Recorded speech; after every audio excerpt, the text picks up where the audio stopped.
kiss my ass. I don't even know why I'm here. Wow, this is great. These are just a few of the bone-chilling last words spoken by criminals moments before their executions. I've never spoken to anybody about this. I am looking for an opportunity to tell the story as best I can. What drives a person to commit acts so horrifying that society demands the ultimate price? The clowning was relaxation for me. I enjoyed entertaining kids. Throughout history, some of the world's most infamous criminals crossed unthinkable lines, leaving devastation and despair in their wake. Their crimes horrified nations, and their final moments remain a haunting reminder of justice served at its most final. Are you prepared for death?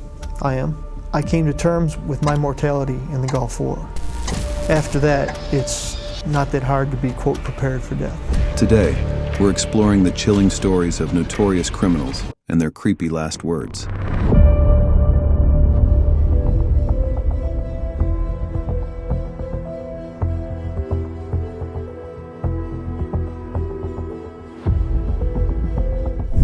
This type chooses his victim for a reason.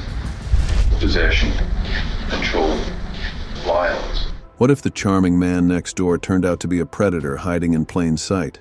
Ted Bundy was that nightmare, a serial killer whose charisma concealed an insatiable appetite for violence.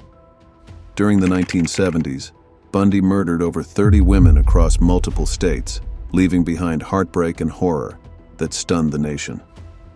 Bundy's reign of terror began in 1974, when young women started disappearing in the Pacific Northwest. Using deceptive tactics like pretending to be injured or asking for help, he would lure his victims, bludgeon them with a crowbar, and abduct them. Many were sexually assaulted and murdered, often with post-mortem desecration.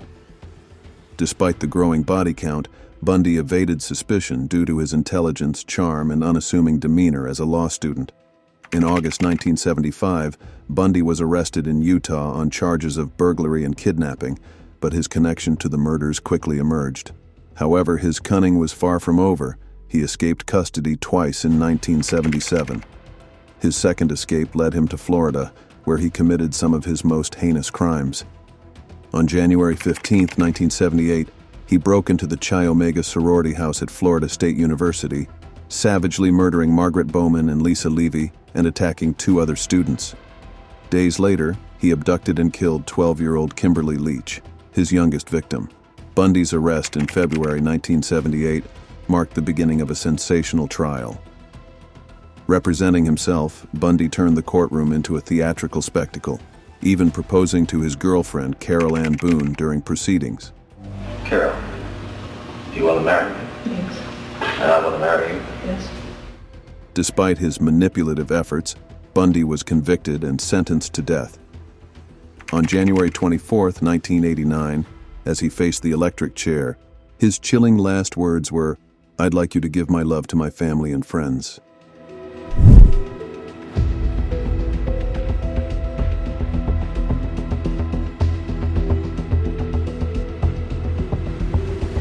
Hey, I got news for you. I killed 33 times. You're only gonna kill me once. What's more horrifying than discovering a trusted community figure was secretly a ruthless predator. John Wayne Gacy, known as the Killer Clown, appeared to be a pillar of his community in Chicago. He performed as Pogo the Clown at children's parties and charity events, but behind this persona lay a man responsible for some of the most horrific crimes in U.S. history. The clowning was relaxation for me. I enjoyed entertaining kids. Between 1972 and 1978, Gacy lured 33 young men and boys to his home under the guise of offering them work, money, or companionship. Once there, he would incapacitate them using handcuffs and a magic trick, before subjecting them to horrifying violence. Many victims were strangled to death, and most were buried in the crawl space beneath his suburban home. When he ran out of space, Gacy discarded other victims in nearby rivers. The case broke open in December 1978, when 15-year-old Robert Piest disappeared after mentioning a meeting with Gacy about a job. Investigators uncovered chilling evidence, including the bodies beneath Gacy's house, revealing the extent of his atrocities. At his trial, Gacy's lack of remorse and attempts to claim insanity shocked the nation. Convicted on 33 counts of murder, he spent 14 years on death row.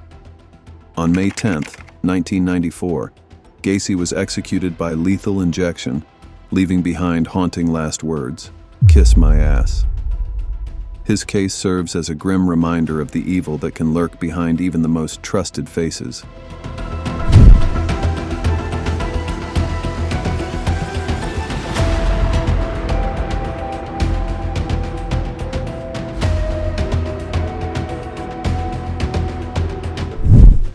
What drives someone to become one of America's most infamous female serial killers?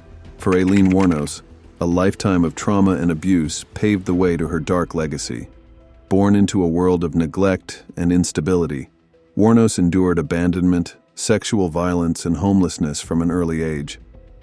By the 1980s, her life had spiraled into petty crime and prostitution along Florida highways. Between 1989 and 1990, Wuornos murdered 7 men, claiming she acted in self-defense after being assaulted by clients.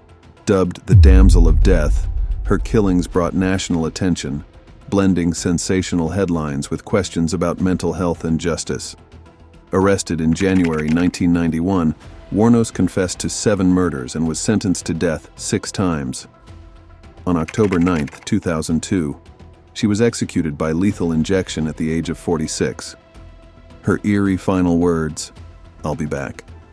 Like Independence Day with Jesus, June 6th, like the movie, big mothership and all. "I'll be back" only deepened the mystery around her.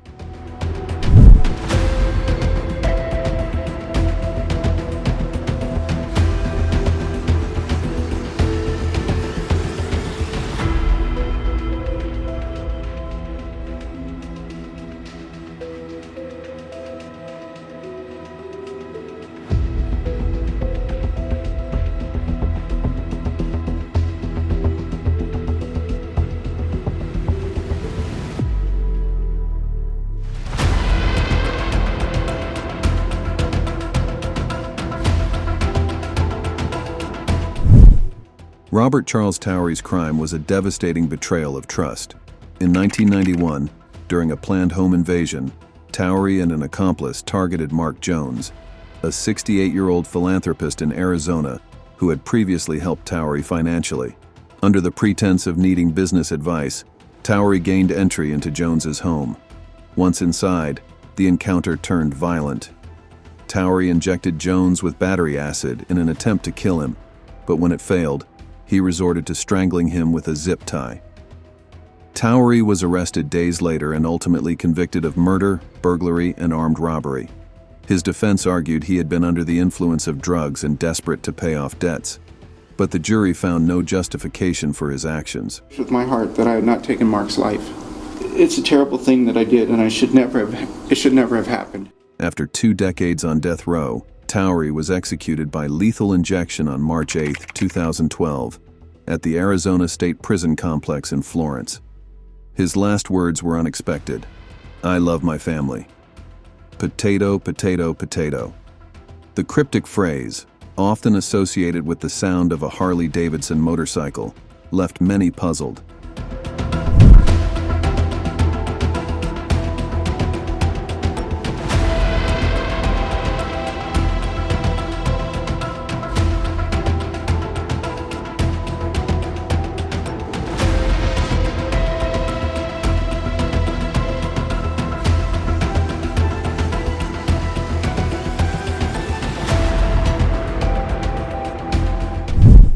How does one man justify an act of terror against his own country?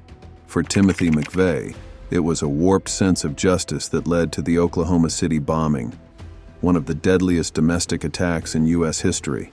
On the morning of April 19, 1995, at exactly 9:02 a.m., McVeigh detonated a rental truck packed with 4,800 pounds of explosives outside the Alfred P. Murrah Federal Building in Oklahoma City. The blast was catastrophic, claiming 168 lives, 19 of them children, and leaving over 600 injured. Hundreds of nearby buildings were destroyed, leaving a gaping scar in the heart of the city. McVeigh's twisted reasoning? He called it retaliation for federal actions at Ruby Ridge and the Waco siege, convinced the U.S. government had become an oppressive force. His justification made the attack even more chilling. But McVeigh's flight from justice didn't last long.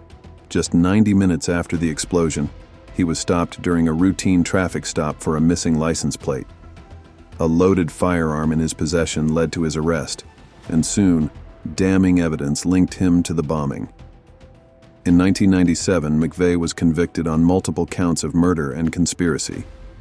He showed no remorse, callously describing the victims as collateral damage.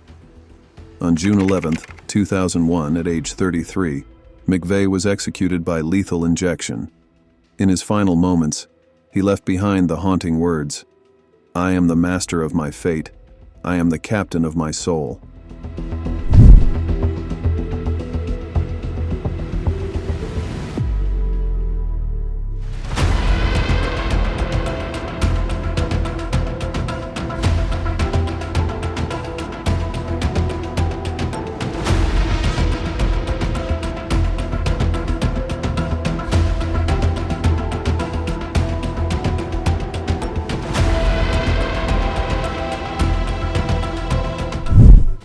Angel Maturino Resendez, infamously known as the Railroad Killer, used freight trains as his mode of transportation to commit a series of heinous murders across the United States.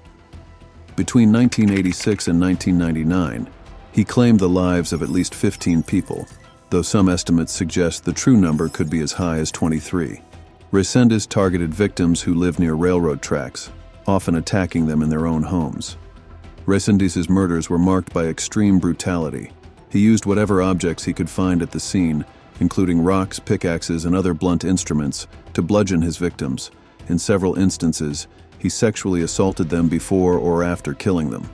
He would then linger in the homes, eating food or stealing sentimental items, before disappearing into the night via the railroads. One of his most infamous attacks occurred in Lexington, Kentucky, in August 1997. Resendez brutally murdered Christopher Meyer, a 21-year-old college student, and attacked Holly Dunn, Meyer's girlfriend, near a set of railroad tracks. Dunn was beaten, sexually assaulted, and left for dead but miraculously survived. I'm Holly, and I'm the only known survivor of the railroad serial killer. Her testimony and detailed description of her attacker were instrumental in the manhunt that eventually led to his capture. A nationwide manhunt culminated in July 1999 when Resendez surrendered to Texas Rangers after his sister persuaded him to turn himself in. During his trial, his defense team argued insanity, claiming he was unable to differentiate between right and wrong. There is something wrong with him, but does it make him any less morally responsible? No. However, the prosecution presented evidence of a calculated and deliberate pattern of violence. He was convicted of multiple murders and sentenced to death. On June 27, 2006, Angel Maturino Resendez was executed by lethal injection in Huntsville, Texas. In his final statement, he expressed remorse, saying, "I want to ask if it's in your heart to forgive me. You don't have to. I know I allowed the devil to rule my life."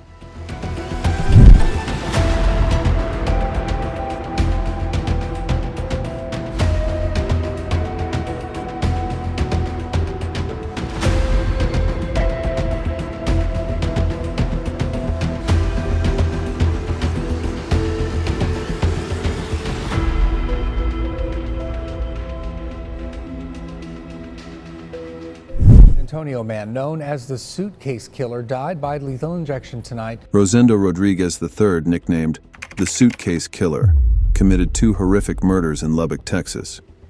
In 2005, he raped and murdered Joanna Rogers, a 16-year-old girl, and Summer Baldwin, a 29-year-old woman. He stuffed their bodies into suitcases, which were later discovered at a landfill. The brutality of his crimes shocked the community, leading to his swift capture. I pick up the suitcase, place it in the dumpster. Rodriguez confessed to the murders and was convicted in 2008. His chilling behavior and lack of remorse cemented his fate. On March 27, 2018, he was executed by lethal injection. His final words reflected a contrasting tone of religious resolve. "I have fought the good fight. I have run the good race, Warden. I am ready to join my father."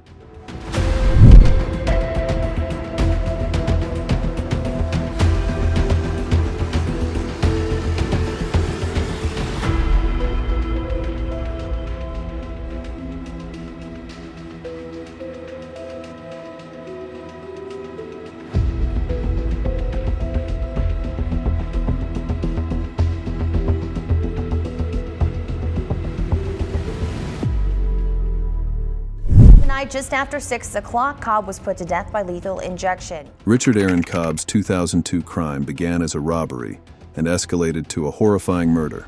Cobb and an accomplice kidnapped 2 women and 1 man from a convenience store, drove them to a remote location, and shot all 3 execution style. The man, Kenneth Vandiver, died, while the women survived to testify against him. I was hoping he was going to address me. He knew me. He knew me the night that all this happened, and he was nothing of that today. Cobb showed little remorse during his trial and was sentenced to death. On April 25, 2013, he was executed by lethal injection. His last words, delivered with chilling nonchalance, were, "Wow, this is great. Thank you, Warden." His bizarre and unsettling farewell remains etched in the memories of those who witnessed it. Thank you for watching and taking the time to explore these haunting stories with us. Last words can reveal so much, or so little, about a person's final moments, and they often leave us with more questions than answers. If you'd like to see more content like this, don't forget to subscribe to our channel. Next time, we'll uncover another dark chapter of history. Until then, and stay safe.